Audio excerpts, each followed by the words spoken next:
Hi, India's daily numbers are looking better.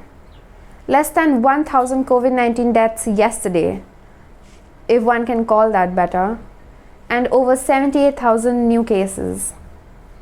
But here's the problem. Karnataka and Kerala alone recorded over 10,000 cases each. Kerala especially has been witnessing a serious surge in infection in the last 3 weeks, and yesterday was the first time daily new cases crossed the 10,000 mark in the state. And it's not just because Kerala is generally testing more. The positivity rate, which is the ratio of people found positive for COVID-19 from those tested, has been increasing steadily as well. At the start of September, this number was 4.5%, and now it's 7.5%. 5 ministers in the state have also tested positive.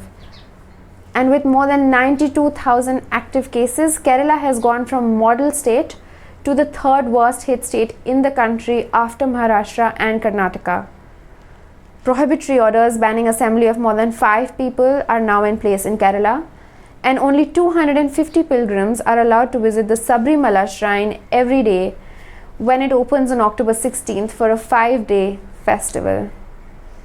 The central government has also issued guidelines for large gatherings, keeping in mind the upcoming festive season. These include having an adequate area for events with a detailed site map, social distancing, not allowing touching of idols and holy books, and no gatherings are allowed inside containment zones.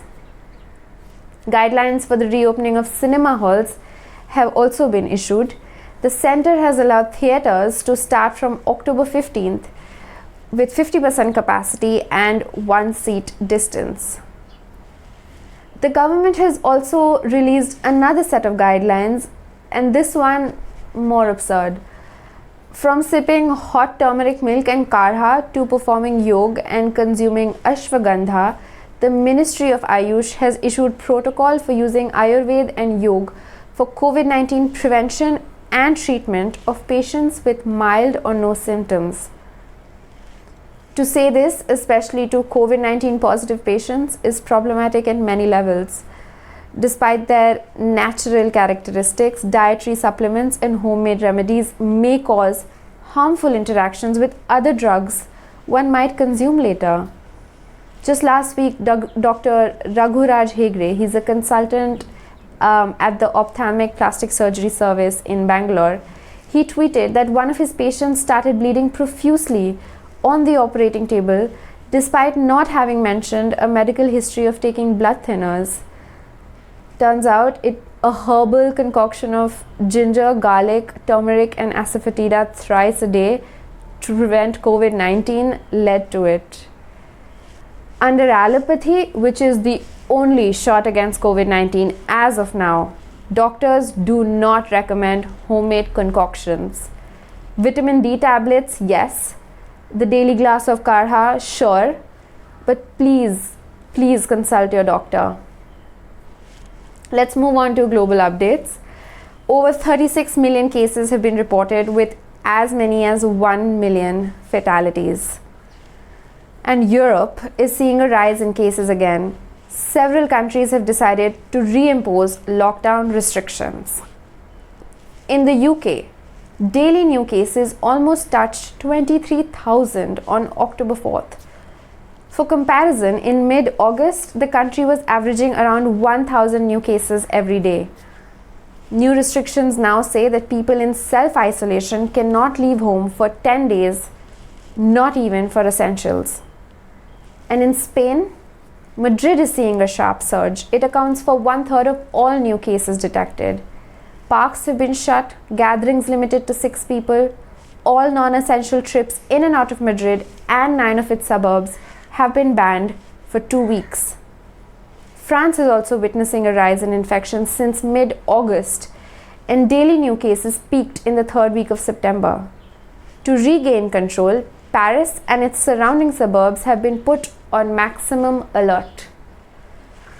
And for the West, America remains the worst hit country in the world. The latest health update that we have on President Donald Trump is that he is symptom-free for the last 24 hours. He's required no supplemental oxygen, and that he says he is feeling great, according to the White House physician. But no further details about Trump's treatment, including whether he's still taking the steroid dexamethasone and whether he has completed his course of remdesivir, an experimental antiviral treatment, was given. Here's what we do know though. According to the White House, a test on Monday revealed that Trump had antibodies to the coronavirus.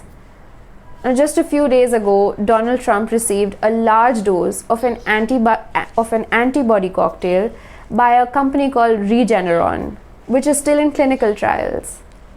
Scientists say that this could obviously show up in his bloodstream. And today, Trump said that COVID-19 seemed to him a blessing from God. 210,000 Americans are dead. 19 of his aides have been infected since the time he tested positive. Trump added that his use of experimental medication from Regeneron and another pharma, Eli Lilly and Co., had allowed him to experience firsthand how effective they could be. And here's the punchline. He promised he will make it available for all Americans for free. Now, I would take this promise with a big bag of salt. Trump has repeatedly promised that a COVID-19 vaccine will be ready before the November presidential elections, but everyone from the WHO to the FDA says it's not going to happen. In fact, the FDA recently released guidelines that all American vaccines that are applying for regulatory approval have to wait for at least 2 months and study the data before applying. So Trump's photo ops, his tweets, and statements trying to portray him as a man who has defeated COVID-19 is looking more and more like a desperate effort to get back on the campaign trail. Opinion polls show Trump down double digits and Democratic nominee Joe Biden with sizable leads in many swing states. And so once again, a public health, human rights crisis has been relegated to politics. I'll stop here for today. If you've been listening, thank you so much for your time.